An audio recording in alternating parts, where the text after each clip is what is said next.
Amém. Boa noite, igreja.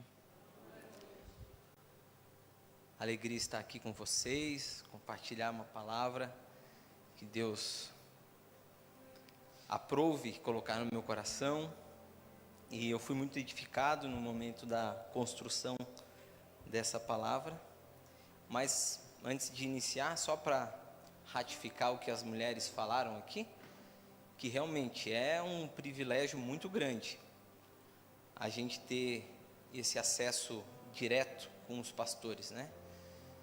A gente, de repente, olha para igrejas de cidades maiores, a gente olha para o culto, 2, 3 mil pessoas no culto, e é impossível, né? Cada uma daquelas pessoas que estão no culto ter acesso direto ao pastor, toda vez que tem algo para compartilhar, pastor, eu preciso falar contigo. Com certeza, nessas igrejas maiores se não impossível, muito mais difícil. E a gente tem o privilégio de toda vez que sentimos de compartilhar alguma coisa, seja algo bom ou algo não tão bom, o pastor está sempre, e a pastora também, lógico, à disposição para nos ouvir, nos aconselhar e orar com a gente. Isso é um privilégio que a gente tem que valorizar e honrar, principalmente com oração. Deixa eu só falar uma coisinha com o Maju, vai ficar aqui. Obrigado. Irmãos, aprove a Deus falar sobre o livro de Abacuque. Então, se o Alex quiser projetar o capítulo 1 de Abacuque, e eu peço licença a vocês para eu ler o capítulo inteiro, o capítulo 1 inteiro. Então, oráculo revelado ao profeta Abacuque, nome babilônico que significa abraçar o entendimento. Questiona o profeta: ó Deus, até quando clamarei por tua ajuda sem que tu me des ouvidos? Até quando protestarei diante de ti violência sem que tragas alguma salvação? Por que me fazes contemplar a injustiça de observar com clareza toda a maldade que campeia nessa terra? A destruição e a violência estão diante de mim. Também há todo tipo de contendas, discórdias, e o litígio é comum. Por este motivo, a lei e o direito se enfraquecem, e a justiça nunca prevalece. Os ímpios prejudicam e extorquem os justos, e assim a justiça é pervertida. Resposta de Deus: estou agindo. Então, disse Deus, contemplai as nações e atentai, maravilhai-vos, porquanto eu que realizo em vossos dias uma obra de tal magnitude, que se não conseguireis acreditar se tudo isso simplesmente lhes fosse contado. Eis que estou conduzindo os babilônios, essa nação cruel, impetuosa e violenta, que marcha sobre a largura da terra, a fim de se apoderar de habitações que não lhe pertencem.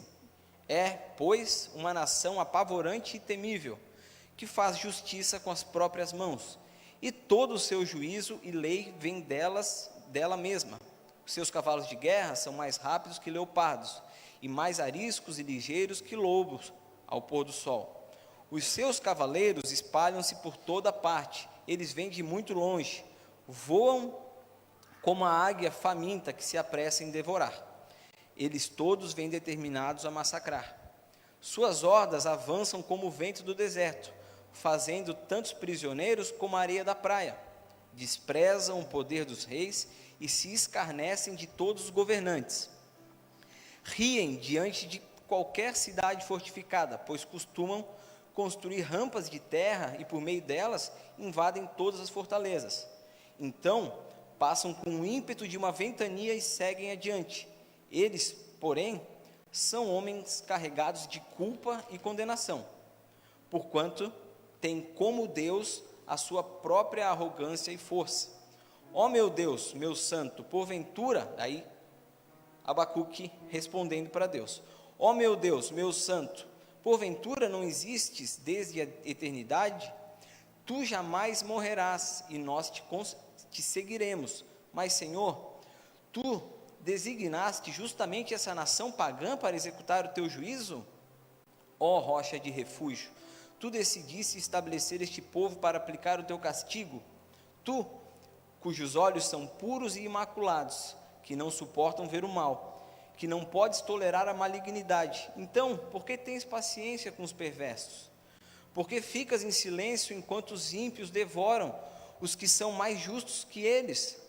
Tornastes os homens como peixes do mar, como animais que não têm bom senso e a ninguém devem satisfação. O inimigo simplesmente os pega com anzóis, apanha a todos com sua rede e nela os arrasta para onde deseja. Então comemora e exulta. Por este motivo, ele oferece sacrifício à sua própria rede e queima incenso em sua honra, pois rende graças à sua rede. Vive em grande conforto e segurança, e ainda desfruta de boa e farta comida. Contudo, continuará ele, esvaziando a sua rede e destruindo sem piedade as nações? Então esse é o capítulo 1 de Abacuque, irmão. Esse texto, tanto o texto quanto o próprio livro de Abacuque, é um texto muito conhecido por tratar do problema do mal, né? Obrigado, pastor. Por tratar do problema do mal, né? É um questionamento que todos têm. Por que o mal acontece? Por que Deus, sendo totalmente onisciente, onipotente e bom, permite com que o mal aconteça? E o mal aconteça tanto para aqueles que confiam nele, quanto para os que não confiam. Por quê? Por que esse paradoxo, Deus? Por que tu permites que as coisas ruins aconteçam? E essa é uma grande questão do cristianismo, e não é uma resposta fácil a gente explicar por que o mal acontece. E, com todo respeito, eu já ouvi algumas pessoas dizendo que eram de outras religiões, porque as outras religiões, elas são capazes de explicar o mal de uma forma, digamos assim, entre aspas, melhor. Já ouvi uma pessoa falar para mim que ela é espírita, porque o espiritismo, e com todo respeito a essa pessoa que me falou isso, porque o espiritismo, a explicação do mal do espiritismo é que a gente vai reencarnando sucessivas vezes, e toda vez que a gente reencarna, a nossa próxima encarnação a nossa vida na próxima encarnação vai ser tanto mais boa ou tanto pior quanto foi as nossas condutas durante a vida que a gente está vivendo. Então, se a gente é uma pessoa boa, na próxima vida a gente vai ter uma condição melhor, e se a gente é uma pessoa ruim, na próxima vida a gente vai ter uma condição pior. E eu falei para essa pessoa, mas não faz sentido, porque enquanto a gente está aqui na carne, a gente sempre vai ter uma inclinação para algo que não é de Deus, porque a nossa carne, ela vai se inclinar para o pecado, para os prazeres, né? Então, por mais que a gente venha nessa vida 1 bilhão de vezes, a gente nunca vai atingir a perfeição de Jesus.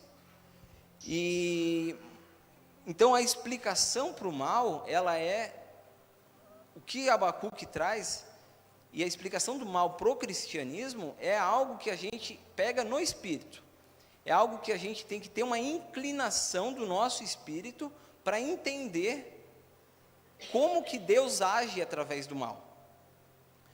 Então, a palavra de Abacuque, irmãos, é para nós que estamos de dentro da igreja. A gente não vai tentar explicar essa palavra, ou por que o mal acontece, para os que estão de fora, apesar de ter várias explicações. Mas vamos tentar entender como que Abacuque trata desse problema dentro da igreja. Porque a mensagem dele tem um propósito, irmãos. E esse propósito é fortalecer a nossa fé. Então vamos lá. Qual que era o contexto histórico de Abacuque? Eu dei uma pesquisada e os historiadores, eles não conseguem precisar exatamente quando que o livro foi escrito, mas se tem um entendimento que foi mais ou menos no ano 600, mais precisamente 605 antes de Cristo. Nesse período, todas as tribos do norte de Israel, as 10 tribos do norte de Israel, as 2 do sul eram Judá e Benjamim, todas as tribos do norte já tinham sido levadas para o cativeiro babilônico. Então a Síria já tinha levado todos os irmãos do norte, e os que ficavam no sul, a chamada tribo de Judá, já tinha presenciado uma destruição muito forte acerca dos irmãos do norte. E os assírios que levaram a tribo do norte para o cativeiro estavam em declínio. E durante todo esse tempo que vieram os reis e passou o cativeiro assírio, que se chama, no decorrer ali dos reinados dos reis, a Bíblia traz que houve uma degradação moral muito grande nas tribos de Judá. Como o próprio profeta diz aqui, a lei e o direito se enfraquecem e a justiça nunca prevalece. Então, as tribos de Judá estavam passando por um momento histórico de muita pobreza.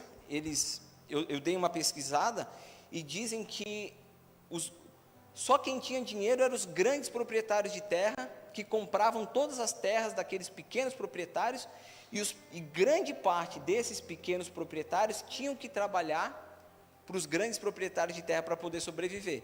Então, era um tempo economicamente pobre, eles estavam vivendo pobreza, e moralmente muito fraco, porque como ninguém tinha mais temor de Deus, aqueles que deveriam cuidar do bem-estar do povo estavam corrompidos, e espiritualmente também, porque a Bíblia traz que os próprios reis queimavam sacrifício para outros deuses dentro do templo.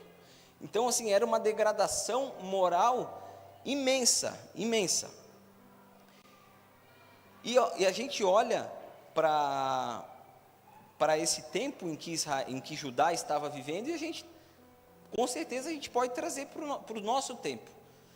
Muitas vezes a gente olha ao nosso redor e vê, e quem que nunca falou assim, não tem mais jeito, agora tá feio, ninguém mais tem temor, as autoridades não têm temor, os valores estão corrompidos, os valores estão totalmente ao avesso, aquilo que é de Deus as pessoas desprezam. Então, a mesma realidade que Abacuque vivia, nós também podemos trazer para a nossa vida hoje. Mas aí Deus vem e traz uma explicação, ou pelo menos uma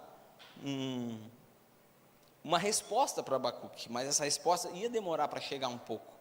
Porque apesar do livro de Abacuque, irmãos, isso pode ser para qualquer outro livro que você lê na Bíblia, tem 3 capítulos apenas, você lê em 15 minutos os 3 capítulos. Esses 3 capítulos que foram escritos por Abacuque, Deus não deu para Abacuque de uma hora para outra. Falou uma oportunidade, daqui a alguns anos, Deus falou de novo, ele escreveu de novo, aí passa mais um tempão, Deus manda ele escrever de novo, aí ele escreve de novo. Então, esses 3 capítulos decorreram a vida inteira de Abacuque. Inclusive, existe alguns historiadores que dizem que Abacuque, ele viveu para ver Judá sendo levado para o cativeiro babilônico. Inclusive, existe não sei se o pastor conhece, existe um apócrifo chamado Bel e o Dragão. Já ouviu falar? Nesse apócrifo diz que Abacuque alimentou Daniel dentro das covas dos leões, mas enfim, é só uma curiosidade. E qual que é a primeira resposta que Deus dá a esse problema que Abacuque coloca à frente de Deus? Qual é a primeira resposta? A primeira resposta é o silêncio absoluto. Deus não fala com Abacuque. Deus fica parado sem se manifestar. Vejam, irmãos, no verso 3 no verso 2, questiona o profeta: ó Deus, até quando clamarei por tua ajuda, sem que me dês ouvidos? Deus, então, muito provavelmente Abacuque estava orando muitos anos, e Deus não respondia, simplesmente não falava com ele. Porque o interessante também é que um pouco antes de Abacuque escrever esse livro, pelo menos esse primeiro capítulo, um rei antes, o rei Josias, tinha implementado reformas em Israel, em Judá especificamente, e esse rei era um rei temente a Deus.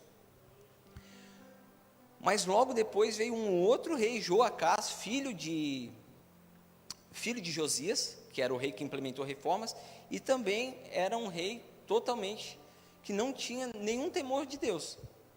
Então, irmãos, se você tem orado a Deus e Deus simplesmente não responde, não é novidade, não é exclusividade nossa. Deus já dizia isso, que muitas vezes Ele não vai responder, Deus não vai se manifestar. Quantos aqui já oraram e Deus não se manifestou? E são métodos desconhecidos, misteriosos, que Deus trabalha com a gente, e o silêncio é um deles. Inclusive, quando eu estava preparando essa mensagem, me veio, até falei com a Nedir, né, Nedir? Pedi permissão para ela, e me veio na cabeça, Nedir. Vem aqui, Nedir, por favor. Essa irmã piedosa aqui, irmãos, quantos anos ela ora para a filha dela estar aqui com a gente, irmã? E parece que Deus não responde.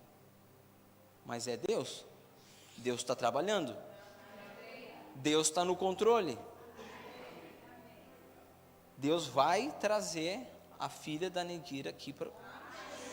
Profetizo, irmãos. Quem crê nisso? Amém, irmãos? Não é porque Deus não está respondendo, não significa que Ele não está agindo, irmã. O próprio profeta já falou que Deus às vezes não responde, mas Ele continua no controle, Ele continua trabalhando, Ele continua tendo um plano. Você pode estender a mão? Vamos orar pela vida da Nedir, dessa irmã maravilhosa, essa irmã temente a Deus. Se você também, irmão, se você também tem algum parente próximo que deseja que esteja aqui com a gente, deseja a conversão, pense nele. A irmã Nedir não é a única aqui, irmã. Estamos juntos. Senhor, a gente não entende os teus caminhos, mas a gente sabe que o Senhor está trabalhando. O Senhor conhece o coração dessa irmã Nedir e conhece o coração da filha dela, Jennifer. Que o Senhor não tarde, Senhor, em colocar a tua verdade no coração da Jennifer, e que ela se volte a ti, Senhor, e profetizamos em nome de Jesus, que ainda veremos a Jennifer sentada nessas cadeiras, e com o coração contrito, Senhor, e totalmente restaurado, em nome de Jesus, amém. Obrigado, irmão.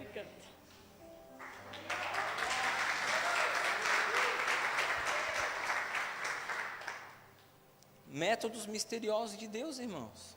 A gente não entende porque Deus vê as coisas de cima, a gente vê as coisas de baixo. Deus não está submetido ao tempo. Deus criou todas as coisas que existem, certo? O que é tudo que existe? Tempo, espaço e matéria. Se Deus criou o tempo, Ele não está submetido ao tempo. Deus está aqui, mas Ele já está lá na frente, e já está olhando o que vai acontecer lá na frente. Por isso que às vezes Ele precisa ficar em silêncio e colocar dentro do nosso coração o entendimento de que Ele trabalha de maneira misteriosa. Então, quando Deus não responde às suas orações, irmãos, não pense que Ele não está trabalhando. Ele está trabalhando, mas Ele vai fazer no momento certo.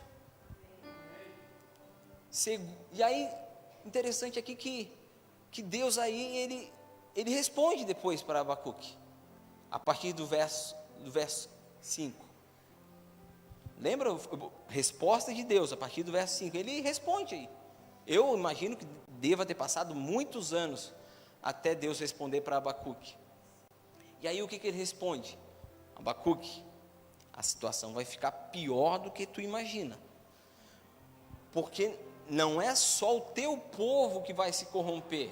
Eu vou mandar um povo pior ainda para educar vocês. E vocês vão ser levados cativos para o cativeiro. Vocês vão ser levados para a Babilônia.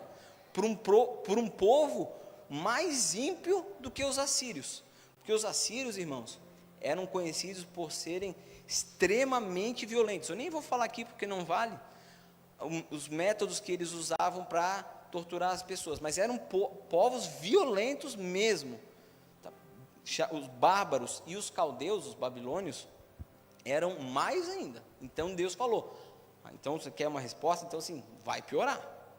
Então o que a gente pode aprender com a resposta de Deus?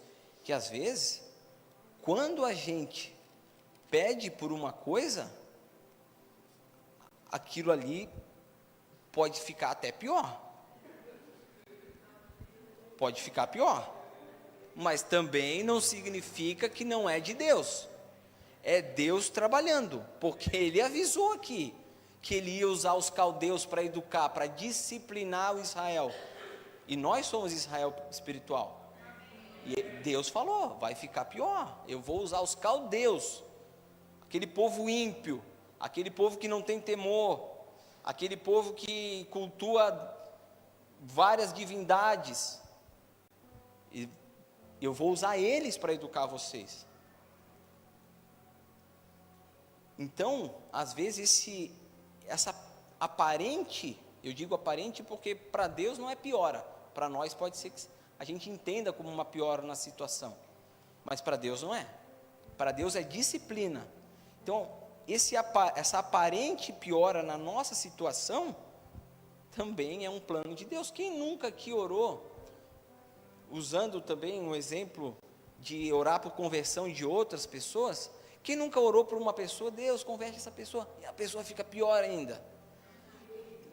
Quem nunca orou por saúde, e aí parece que fica mais doente ainda? Dinheiro, quem nunca orou por prosperidade financeira, e aí parece que fica mais, situação pior ainda. São métodos misteriosos de Deus, irmãos. Não significa que Deus não está no controle. Se a gente, e também existe algo que, assim, se a gente pede paciência, o que Deus vai dar? Deus vai, para exercitar a nossa paciência, Deus vai nos colocar numa rede na frente da praia tomando água de coco? Ou Deus vai colocar a gente no meio do turbilhão para exercitar a paciência? Olhando de fora, agora é fácil falar. Não, é lá no turbilhão. Mas quando a gente está no turbilhão, a gente quer sair e quer explodir logo aquela situação. E aí a gente não consegue entender que aquela situação foi colocada por Deus para que a gente possa exercitar exatamente aquilo que a gente pediu para Deus. Então, irmãos, quando se trata da resposta ou do agir de Deus, temos que estar preparados para o inesperado, porque Deus usa métodos e ferramentas inesperadas para tratar as nossas doenças espirituais. Então, não significa, quando você piora numa situação, não significa que não é Deus agindo, é Deus. Deus colocou aquela situação na sua vida que aparentemente é um mal para nos disciplinar, e inclusive Ele vai usar coisas que a gente nem imagina, vai usar pessoas ímpias para nos disciplinar. E na verdade a gente só se frustra com essas situações de aparente piora na nossa situação, porque a gente colocou uma expectativa que não era de Deus. A nossa expectativa é que a gente fique na praia, deitado na rede, tomando água de coco, certo? É o que todo mundo quer. Então a gente queria, orei para Deus me dar prosperidade, orei para Deus me dar cura. Agora vai dar tudo bem. E aí vem aquele turbilhão e a gente se frustra. Pô, mas aqui a gente colocou uma expectativa que não era a expectativa de Deus. Não esqueça, irmãos, Deus está no controle. Amém. Qual é o pai ou mãe que dá tudo o que o filho pede? Imagina, levou o filho na padaria, aí o filho pediu uma Coca-Cola. Aí a gente deu a Coca-Cola para ele. Coca-Cola e uma barrinha de laca, um charge. Aí à tarde, o filho pede mais um sorvete e uma Coca-Cola. Será que a gente, cabe a nós pais dar isso? Dar de novo? Não, né? Cabe a gente educar o filho, certo? Mas será que o filho entende? Por que não? Por que meu pai não... Veja, Coca-Cola não é tão caro assim. Eu estou aqui, estou de boa, por que meu pai não pôde me dar? O filho não entende. O filho não entende. Mas nós que somos pais entendemos. Por que o filho não pode receber tudo o que ele pede no exato momento que ele está pedindo? É a mesma coisa com Deus. E qual que é a nossa vantagem? A nossa vantagem é que a gente tem isso aqui, como diz o irmão Everaldo, né, irmão? Temos isso aqui, a Bíblia, para nos ensinar, para a gente não cair no erro. Então, os instrumentos que Deus usa para nos disciplinar são distintos das nossas expectativas. Era inimaginável para o profeta Abacuque que os caldeus, aquele povo ímpio, iria ser usado por Deus para disciplinar o povo de Deus. Então, Deus, ao longo de toda a história, não foi só aqui com Abacuque, foi com os filisteus, foi com os moabitas, foi com os assírios. Ao longo de toda a história da Bíblia, Deus usa os ímpios para disciplinar o seu povo. E aí, o que a gente pode trazer isso para a nossa realidade? A gente olha ao nosso redor, nossa, os ímpios venceram. O povo de Deus não tem mais voz. E a gente acha que não é Deus agindo. E a gente acha que não é Deus usando eles para nos disciplinar. A gente acha que Deus não está no controle. Quanta angústia nós temos passado por causa disso. E a gente esquece que essa história já se repetiu inúmeras vezes. A lógica de Deus, irmãos, é diferente da lógica dos homens. A lógica de Deus a gente não consegue entender. E é por isso que o apóstolo Paulo fala, Deus usa as coisas loucas do mundo para confundir as sábias. Deus usa as coisas fracas para destruir as fortes. Foi por isso que Jesus disse, quem quer ganhar, tem que perder. Quem quer ser o primeiro, tem que ser o último. A gente consegue entender isso? Carnalmente, humanamente, não. Só vindo de Deus. Só vindo de Deus a gente consegue entender isso. Então, quando a gente olha para a nossa realidade e vê tudo ao nosso redor desmoronando, a gente tem a tendência de achar que não é Deus agindo. E aí isso causa angústia às pessoas, a nós. Eu me coloco como um desses angustiados. Mas aí eu me lembro da Bíblia, eu me lembro da promessa. E tenho a certeza que Deus está controlando. Que Deus está usando alguma coisa neles para nos mostrar, para nos disciplinar. E alguma coisa Ele tem a nos ensinar. A lógica de Deus é diferente, irmãos. Interessante também que no verso 5, próprio profeta fala que ninguém ia acreditar nele. Minto, Deus fala que ninguém ia acreditar naquilo que ele iria fazer. Diz assim, então, logo a resposta de Deus, então contemplai as nações, e atentai, maravilhai-vos, porquanto eis que realizo em vossos dias uma obra de tal magnitude, que não conseguireis acreditar, se tudo isso simplesmente lhes fosse contado. Ou seja, o que Deus iria fazer, ninguém ia acreditar.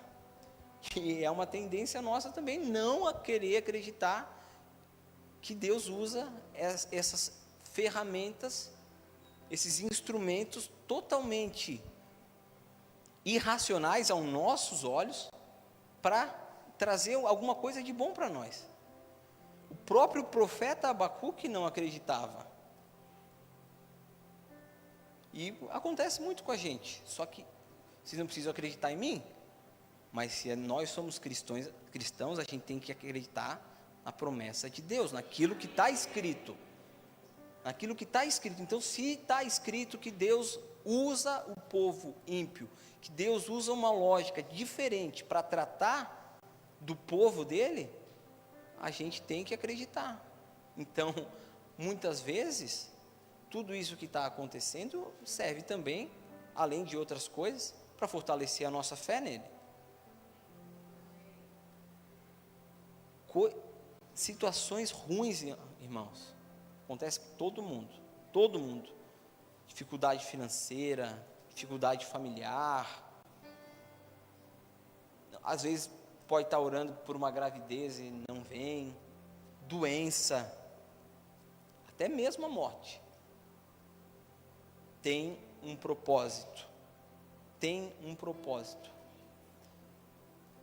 daqui a pouquinho eu vou falar uma situação sobre o que a gente entende da morte. Então, só que Deus vai dar todos esses, ou pode dar tudo isso que a gente passa, dificuldade financeira, dificuldade na família, dificuldade no casamento, doença, Deus vai dar no momento certo. Porque o que adianta nós, se eu tenho uma dificuldade financeira, se eu não sei lidar com dinheiro, o que adianta Deus me dar bens, se eu não sei administrar? Eu logo vou perder tudo. Então, ele tem que primeiro tratar comigo a minha dificuldade, para aí depois ele poder me abençoar, porque senão não serve para nada. Inclusive, a questão das doenças. Existem muitas doenças que são vindas da mente, chamadas psicossomáticas. A nossa cabeça, numa situação de estresse, cria algo e que acaba gerando efeitos no corpo. São doenças psicossomáticas. O que adianta Deus tirar a doença e não tratar aqui? A doença vai voltar, porque são doenças que vêm da nossa alma. Então Deus, ele não vai tirar a doença, ou não vai te dar a bênção só por dar. Jesus, quando fez os milagres, sempre tinha um propósito específico.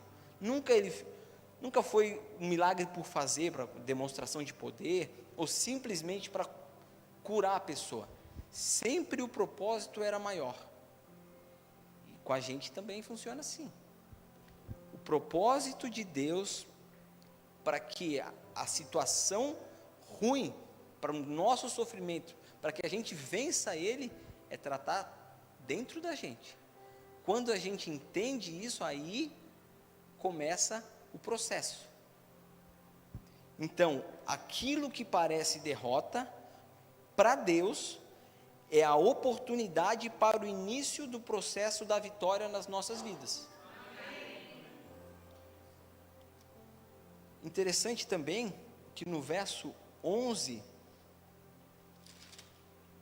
Deus fala o seguinte: então passam, falando dos caldeus, então passam com o ímpeto de uma ventania e seguem adiante. Eles, porém, são homens carregados de culpa e condenação, porquanto têm como Deus a sua própria arrogância e força.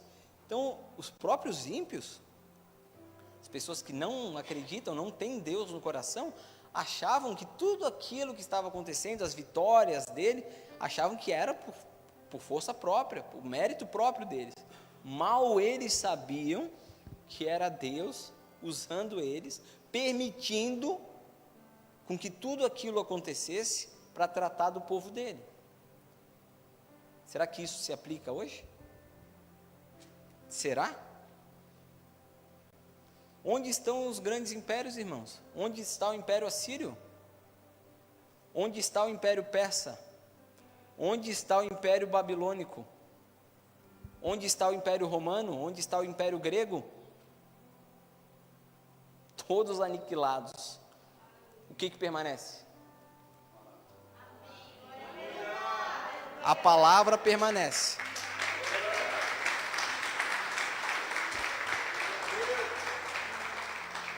A palavra e o povo de Deus permanecem, irmãos. Porque eles confiaram nas próprias forças. Nós confiamos em Deus. Nós confiamos em Deus. E confiamos que isso aqui é a palavra viva dele. Abacuque também tinha dificuldade de entender, dificuldade de acreditar, e nós também.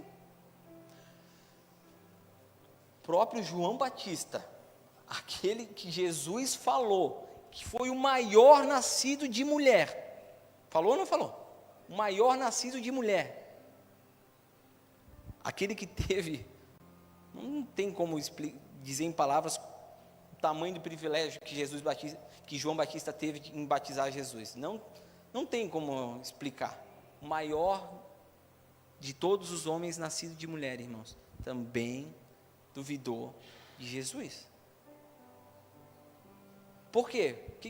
Provavelmente na humanidade de João Batista, o que ele pensou? Nossa, eu batizei o Filho de Deus, eu ouvi a voz de Deus falando, eis aqui o meu filho, a quem me aprouve. Como é que termina? Aquele que me apraz, em quem eu tenho prazer. João Batista ouviu isso no momento em que ele batizou Jesus. O que ele deve ter pensado? Não, quando ele ouviu que o rei Herodes estava atrás dele, não, Jesus vai me livrar disso, não, o mal não vai acontecer comigo, não tem como, eu batizei o Filho de Deus. E aí, acontece que João Batista é preso, manda os discípulos dele irem até Jesus para perguntar, és tu mesmo o Messias? Também duvidou. Então, ou devemos esperar outro? Aí Jesus responde dizendo, confirmando que era ele. E aí, diz a palavra que João Batista é morto, decapitado. E aí, aquilo que eu queria falar sobre a morte. Quem aqui acha que aconteceu alguma coisa ruim com João Batista? Pode levantar a mão, irmãos. Quem acha que a morte dele foi algo ruim? Alguém acha que a morte dele foi algo ruim? Ou não? Estão com vergonha de responder. É uma pegadinha. O Jorge vai fazer uma pegadinha. Tenho certeza que,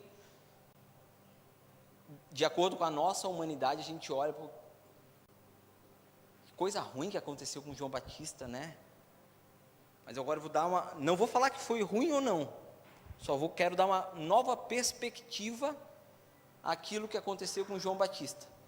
Vamos imaginar que no momento que cortam a cabeça de João Batista, no exato momento que cortam, ele já está na glória de Deus, sendo servido pelos anjos, numa situação que ele não vai ter nenhum tipo de tristeza, nenhuma angústia, tudo de bom, numa cidade celestial linda, com a presença de Jesus. Vamos supor que no exato momento que cortam a cabeça de João Batista, isso aconteça, e ele já está lá, na glória.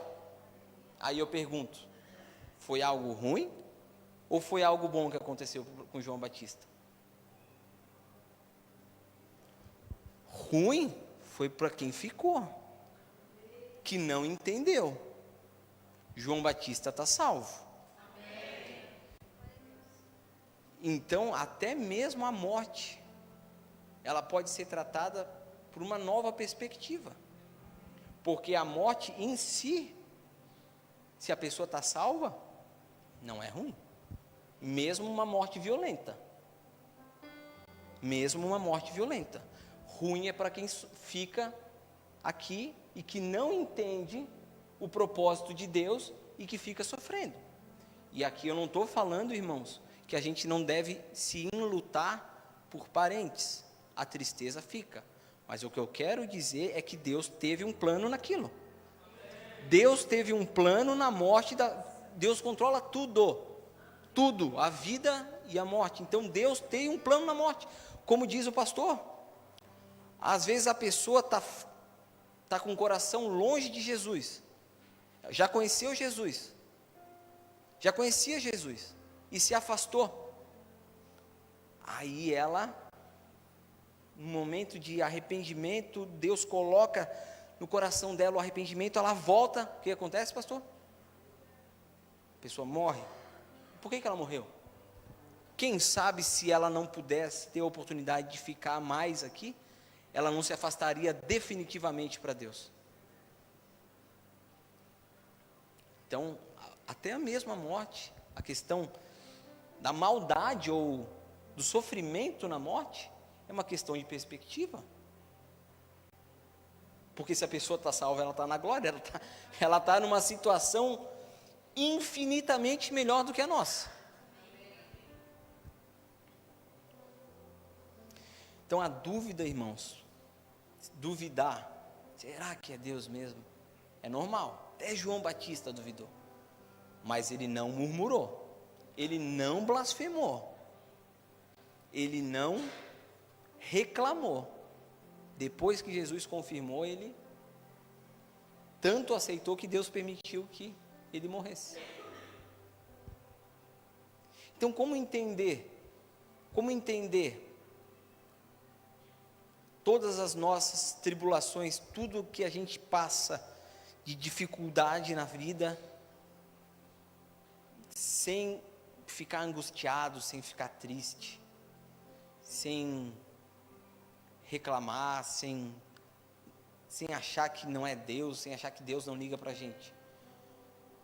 Primeiro princípio é a gente ter a fé de que tudo está sob o controle de Deus. Deus controla até os nossos inimigos. E eu sei que é difícil para quem está no olho do furacão, tá? Quem está lá sofrendo, eu sei que é difícil. Mas quando a gente começa a entender, é a oportunidade que Deus dá para a gente sair da situação. A nossa reação ao problema não afasta a soberania e o propósito que Deus tem para ti. Segundo princípio, o problema segue o plano de Deus, está dentro do plano de Deus. A doença tem um plano? Sim. A morte tem um plano? Sim. Escassez financeira tem um plano? Sim. Às vezes, traição tem um plano? Sim. Às vezes, Deus permite para que a gente possa exercitar o perdão. Às vezes, o nosso coração não está curado no tocante ao perdão. E aí Deus permite que aquela situação aconteça e seja executada pela pessoa que você mais gosta. Por quê? É a oportunidade que Deus está dando de perdoar. Plano de Deus. Plano de Deus. O mal existe. É uma realidade, a gente sabe. Tudo aquilo que não vem de Deus não é bom. Deus é o nosso parâmetro para todas as coisas boas. E tudo o que não ajuda, atrapalha. Tudo que não é de Deus, ou seja, tudo que não é bom, é ruim. O mal é uma realidade, mas é uma realidade que está sobre a soberania de Deus. Deus permite para trabalhar com a gente. Deus, todas as vezes que acontece alguma coisa ruim com a gente, é uma oportunidade que Deus nos dá para trabalhar algo dentro de nós. Quanto antes reconhecermos a soberania de Deus nas coisas ruins, antes iremos vencer a angústia, a aflição e a tristeza que essas coisas nos causam. O descansar em Deus permite uma mudança de mentalidade. Quando a gente entende isso, que a gente muda a nossa mentalidade, a gente muda de atitude. Primeiro começa na mudança da mentalidade, depois na mudança de atitude. E uma mudança de atitude reiteradas vezes gera amadurecimento de espírito. E aí é nesse amadurecimento que Deus pode nos conceder aquilo que tanto pedimos. Mas precisamos entender que começou lá atrás, começou com algo inesperado, começou com uma doença, começou com uma morte, começou com uma penúria. É a oportunidade que Deus está nos dando, irmãos, de amadurecer espiritualmente.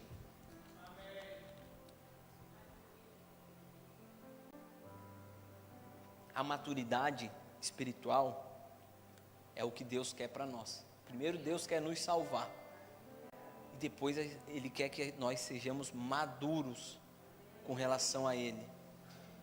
E toda dificuldade é uma oportunidade que a gente tem de amadurecer espiritualmente. Mas precisamos entender e ver a mão de Deus em tudo. Lembram o que Paulo falou? Todas as coisas cooperam para o bem daqueles que amam ao Senhor. Todas as coisas. Paulo não falou todas as coisas, vírgula, salvo as ruins. Não falou isso. Ele falou todas as coisas boas e as coisas ruins.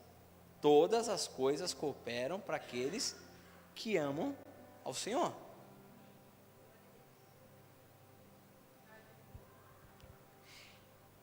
E o mais interessante,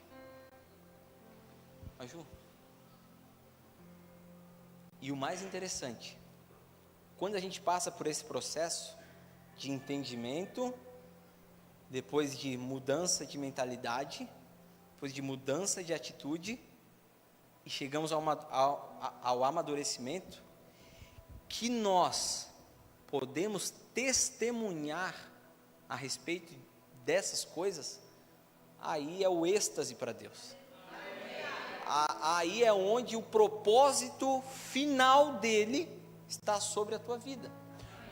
Porque eu acho que a última vez que eu falei aqui, eu falei sobre propósito, e falei, o propósito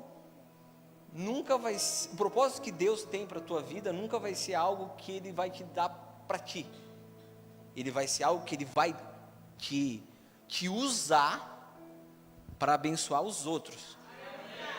Então, quando a gente passa por esse processo de amadurecimento, que a gente pode testemunhar para a igreja, porque tem a gente passa em graus diferentes, irmãos, mas a gente passa pelas mesmas tribulações, e cada um está num estágio de amadurecimento. Quando a gente já está maduro espiritualmente, que a gente pode testemunhar para aquele que ainda está crescendo, isso também edifica a outra pessoa. E é onde Deus trabalha como um corpo. A palavra fala que a igreja é como um corpo só. Nós somos um corpo. Uma mão ajuda a outra, um braço ajuda o outro braço. Não adianta a gente ter braço, mas não ter perna para caminhar, né? Então, quando um membro da igreja ajuda o outro testemunhando, é isso que faz a igreja crescer como corpo de Cristo. Às vezes, irmãos, Deus também só quer que a gente espere e confie nele. Então, toda vez que você estiver passando por uma dificuldade, seja ela qual for, financeira, de saúde, no casamento, na família, se Deus piorar a situação, é uma oportunidade que Ele está dando para você. de tratar consigo mesmo. Então a pergunta que a gente faz é: o que Deus quer me ensinar com tudo o que está acontecendo? Seja com a minha vida, seja com a vida lá fora. O que eu preciso mudar para alcançar a maturidade? A resposta está no próprio Abacuque, que no final do seu livro, no final do livro dele, ele traz uma oração ou uma canção que todo mundo conhece, de entrega. Ele fala: ainda que a figueira não floresça, ainda que não haja fruto na vide, mesmo assim eu exultarei ao meu Senhor. Maravilhoso, irmãos. Irmãos, se você tem um problema na vida, se você está passando por uma dificuldade,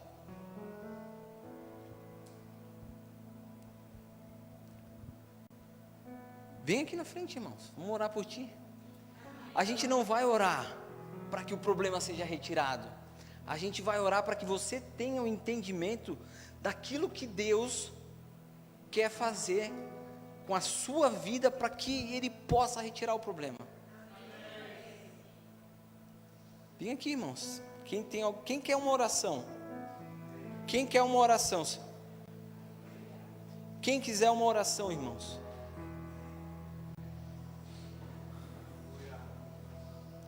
Peço, pastor Everaldo, Paulo, Cleo, Ângela, Marineuza, vamos orar, irmãos, vamos orar para que a gente tenha o entendimento, o que Deus quer me mostrar com essa tribulação. Coloque no coração da tua igreja, Jesus, a certeza de que toda tribulação, toda angústia é uma oportunidade que Deus está dando a nós, para que a gente seja transformado e amadurecido, e caminhemos em direção ao propósito de Deus. Deus quer o melhor para a tua vida. A palavra diz: qual é o pai que o filho pede um peixe e o pai dá uma cobra? Deus é muito maior do que qualquer pai. Deus quer o melhor para ti. Deus não quer que você passe por isso, mas Ele coloca isso como um teste de fé, como um teste de comunhão. Abençoe, Jesus. Coloque no coração de todas essas pessoas a tua certeza, Jesus, a tua certeza de que Deus está cuidando, Deus está tratando, Deus está contigo, e Deus quer te mostrar alguma coisa com que você está passando. Coloque, Senhor, a tua fé, Jesus. Coloque a tua fé no coração desses irmãos. Peço isso em nome de Jesus. Em nome de Jesus. Venha, irmão. Venha. Amém. Expressão que esteja a situação, o controle ainda está na palma de suas mãos. Choro dura uma noite, mas a alegria ela vem pela manhã. Eu creio. Choro dura uma noite, mas a alegria ela vem pela manhã. Eu creio.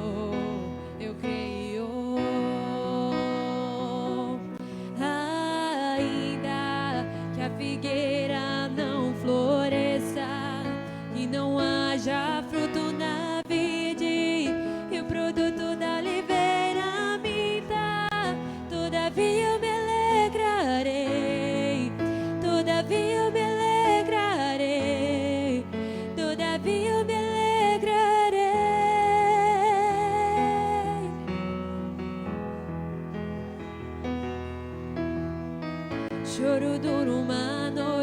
mais alegria, ela vem pela manhã. Eu creio, eu creio. Choro dura uma noite, mas alegria, ela vem pela manhã. Eu creio, eu creio. Ainda que a figueira não floresça, que não haja fruto na vide, e o produto da oliveira minta, todavia eu me alegrarei, todavia eu me alegrarei, todavia eu me alegrarei.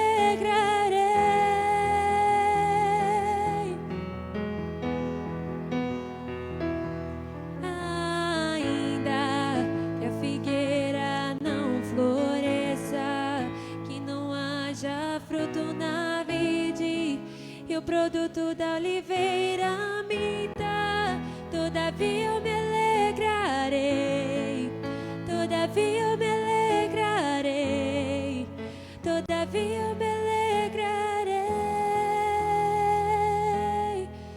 O choro dura uma noite, mas a alegria, ela vem pela manhã. Eu creio, eu creio. Choro dura uma noite, mas a alegria, ela vem pela manhã. Eu creio, eu creio. Ainda que a figueira não floresça e não haja fruto na vide, e o produto da oliveira minta, todavia eu me alegrarei, todavia eu me alegrarei, todavia eu me alegrarei, todavia, todavia eu me alegrarei, todavia eu me alegrarei, todavia eu me alegrarei.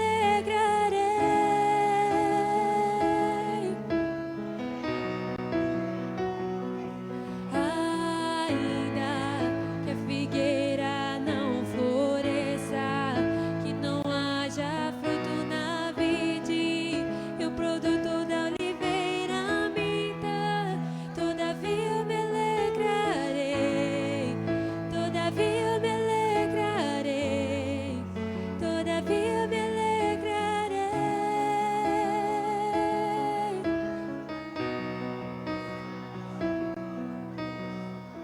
Choro dura uma noite, mas a alegria, ela vem pela manhã.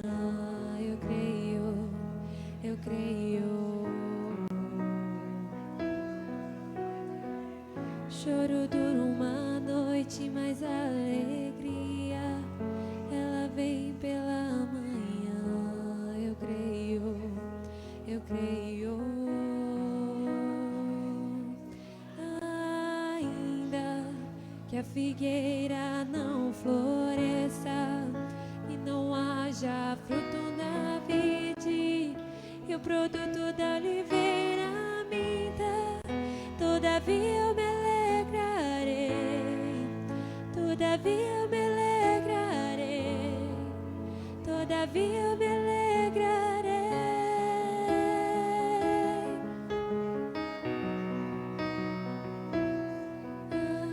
Ainda que a figueira não floresça, que não haja fruto na vide, e o produto da oliveira minta, todavia eu me alegrarei, todavia eu me alegrarei, todavia eu me alegrarei,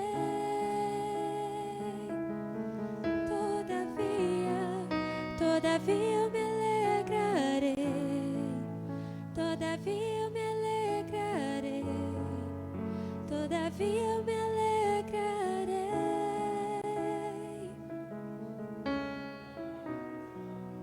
todavia eu me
haja fruto na vide, e o produto da oliveira minta, todavia eu me alegrarei, todavia eu me alegrarei, todavia eu me alegrarei. Você pode levantar suas mãos e faça dessa música uma oração. Que a figueira não floresça e não haja fruto na vide, e o produto da oliveira minta, todavia eu me alegrarei, Todavia me alegrarei, todavia me alegrarei. Aleluia! Todavia me alegrarei, todavia me alegrarei, todavia me alegrarei.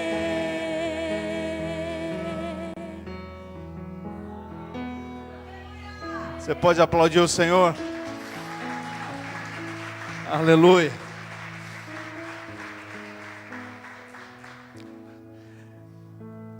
Jorge, muito obrigado.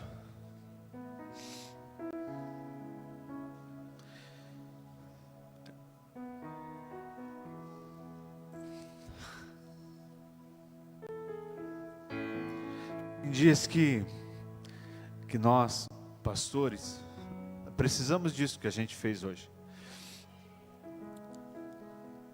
E hoje nós fomos alimentados.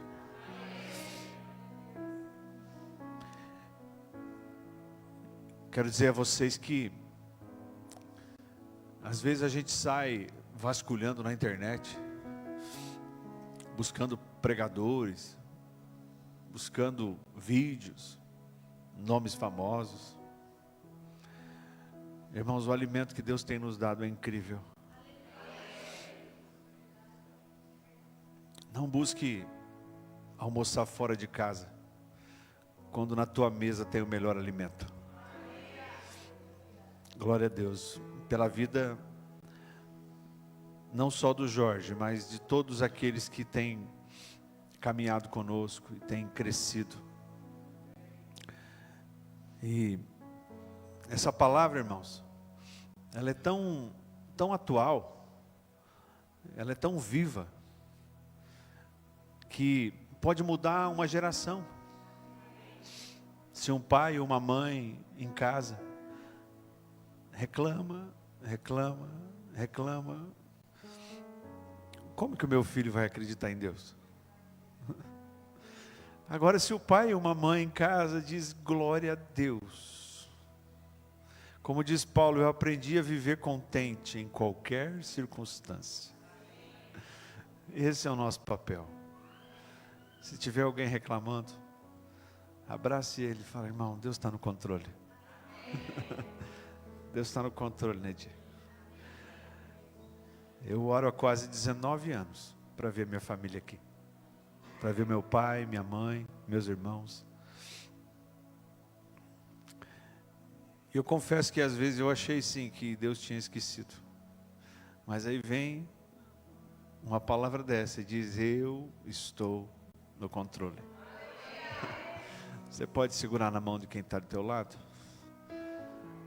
Aleluia. Pai, em nome de Jesus, obrigado pela palavra que ouvimos. Obrigado pelo tempo que passamos juntos aqui. Nós sabemos que fomos alimentados pelo Teu Espírito. Obrigado pela vida do Jorge. Abençoe ele, Pai, com sabedoria, com saúde. Abençoe a Michele, abençoe o Júnior. E abençoe cada família que aqui está. Eu quero que você pense agora como que vai ser a tua segunda-feira. E eu profetizo que vai ser diferente. Vai ser diferente. Pai, abençoe esta semana de trabalho.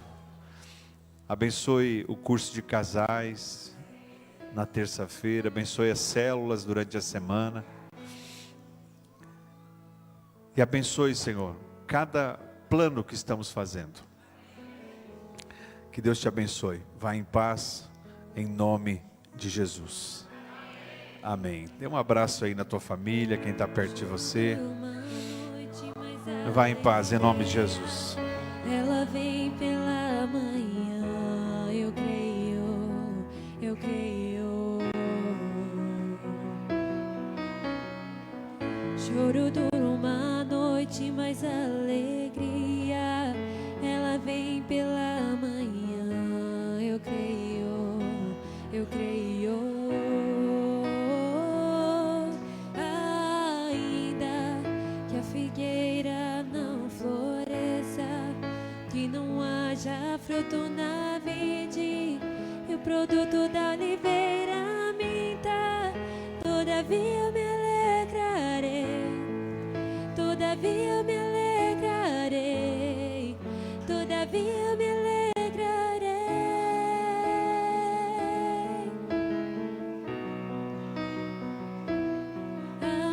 Ainda que a figueira não floresça e não haja fruto na vide, e o produto da oliveira minta, todavia eu me alegrarei, todavia eu me alegrarei, todavia eu me